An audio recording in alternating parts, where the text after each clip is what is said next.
and they want to join this conversation. I know that your book is coming up.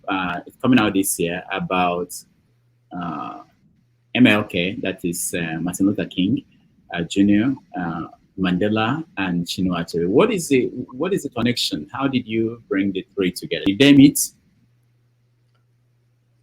It's easily the first time such a mix is being put together. It's power, leadership, identity. There is the centrality of power in their capacities and in their life stories, in the works that they have done while they lived. Martin Luther King reflected the apex of nonviolent power, but persuasive power, demonstrative power, and morality of power, where you can challenge power with grace, with nobility, and with a higher purpose.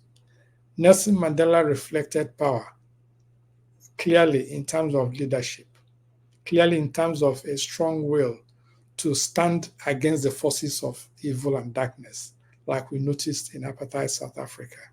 Nelson Mandela reflected the iron will of a determined people to break the shibboleths and the impositions and the devilry of domination and colonialism of a very toxic kind by fighting the apartheid racists in South Africa until they were defeated and they could not continue the ways of their lives. And then, of course, there is my great mentor, our great mentor, the one, the only Chinua Achebe, the man that Nelson Mandela himself referred to his book Things Fall Apart as the author in whose presence and works the prison cells came down. Basically, that his book towered and went beyond the capacity and restraints of the prison. Then there is also the uniting influence of their working differently on their own terms, without speaking to each other like in concert, in a daily, monthly, or quarterly or yearly routine. They did not. But they had the same opposition to white supremacists, or even the supremacy of any person of any other color who insists that it's either his way or nobody will move forward. Mandela was opposed to black domination or white domination, just like Chinua Achebe was opposed to any form of domination.